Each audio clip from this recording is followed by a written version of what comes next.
दुनिया के इतिहास में पहली बार और आखिरी बार परमाणु बमों का इस्तेमाल दूसरे विश्व युद्ध में हुआ था, जब अमेरिका ने जापान के 2 शहरों पर परमाणु हमला किया था।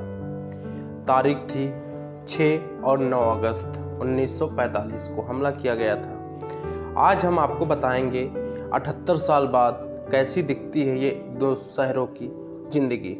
क्या तबाही के निशान आज भी मौजूद है यहाँ पर? आखिर किन वजह से परमाणु हमला किया गया था अमेरिका की तरफ से जापान पर?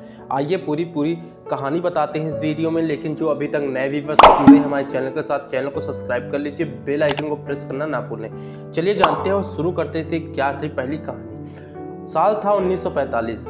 ये साल सबके लिए आम साल था, लेकिन ये जापान वालों के लिए एक तबाही वाला साल था और कभी न भूलने वाला साल था, जो इतिहास में कई सदी तक या क्यों कहे कई जन्मों तक या कई आबादी तक इसकी तबाही की कहानी बताई जा रही होगी।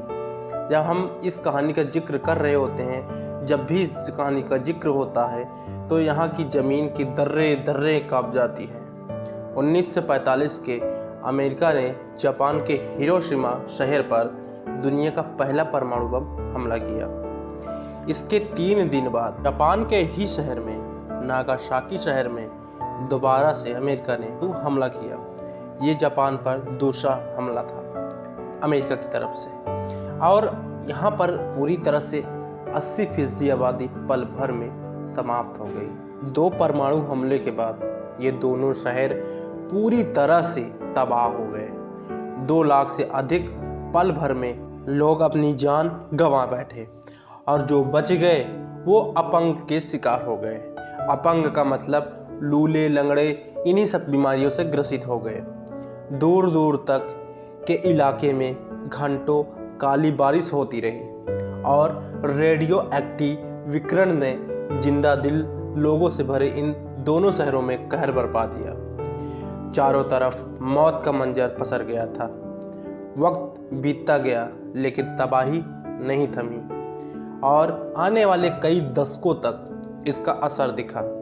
दुनिया के इतिहास में इसमें भीषण जंग न पहले कभी हुई थी और न ही उसके बाद कभी दुनिया ने देखी थी।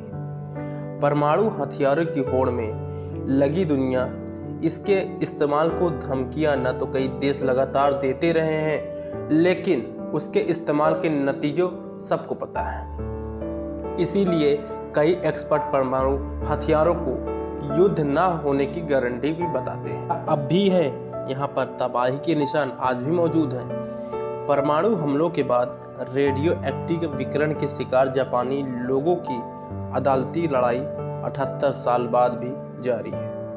अभी कुछ सालों पहले ही वहाँ के हाई कोर्ट ने काली बारिश से पीड़ित 84 लोगों को ने मेडिकल सुविधाएं देने का फैसला किया था। जापान के लोग आज भी उस हमले का, उस त्रासदी का शिकार आज भी वहाँ की कुछ नस्लें ऐसी हैं जो अपंग पैदा होती हैं। वहाँ की अब आधी से ज़्यादा आबादी पूरी तरह से ख़त्म हो गई थी। उस हमले के बाद जापान धीरे धीरे अपने आप को संभालता गया, लेकिन आज भी वो निशान कहीं ना कहीं रह गया है जापान में। दोस्तों, सुविधाएं प्राप्त करने के बाद आज भी लोग इस बीमारी से ग्रसित होते रहते हैं, क्योंकि वो हमला इतना ज़्यादा खतरनाक था। वहाँ के इंसान अगर एक बार इस हमले के बारे में सोच लेते हैं तो उनकी रूह भी कांप जाती है। दोस्तों, क्यों हुआ था परमाणु हमला?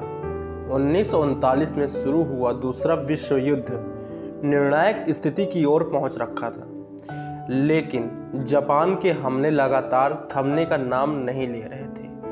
तो ऐसे में अमेरिका ने वो कदम उठाया जिसका ना तो दुनिया ने किसी को भी उम्मीद नहीं थी, ना ही किसी के भविष्य में ऐसी कोई मंजर देखना चाहेगा। 6 अगस्त 1945 सुबह के करीब 8 बज रहे थे। तब हिरोशिमा पर एक ऐसा हमला होने वाला था जिसे हिरोशिमा के लोग या जापान के वासियों को अंदाजा भी नहीं था। हिरोशिमा पर परमाणु हमला जोरदार हुआ, और ये हमला इतना ज़्यादा ज़बरदस्त था कि कुछ ही पल में 80% आबादी पल भर में सो गई। बम के धमाकों में इतनी ज़्यादा गर्मी थी कि लोग सीधे जलकर राख हो गए। 1 मिनट में हिरोशिमा का 80% आबादी जलकर राख हो गया। तबाही यही नहीं थमी, इसके बाद हजारों लोग परमाणु विकिरण से पूरी तरह से ग्रसित हो गए। इनसे जुड़ी बीमारियों के चलते मारे गए लोगों की एक अलग भी कहानी बताई जाती है। एक अध्ययन से यह पता चलता है कि बम गिरने की वजह से 29 किलोमीटर के क्षेत्र में भारी काली बारिश शुरू हुई, जिससे मौत का आंकड़ा लगातार बढ़ता चला गया। बात से दुनिया ने ऐसी तबाही फिर कभी नहीं देखी और ना ही कभी देखने की इच्छा जताई। दोस्तों, इससे यही होता है कि अगर हम हथियारों को जन्म देंगे तो वो हमारे ही लिए घातक साबित होंगे। तो ऐसे में सभी देशों से यही अनुरोध है कि वो किसी तरह के परमाणु हमले का उपयोग न करें, एक युद्ध की तरह, बल्कि युद्ध ना होने की पूरी कोशिश करें। दोस्तों, आज की वीडियो कैसी लगी? वीडियो अच्छी लगी हो तो चैनल को सब्सक्राइब कर लीजिएगा, बेल आइकन को प्रेस करना ना भूलें, क्योंकि आपको लगातार ऐसी फैक्टफुल जानकारी से रहित वीडियो प्राप्त होती रहती है।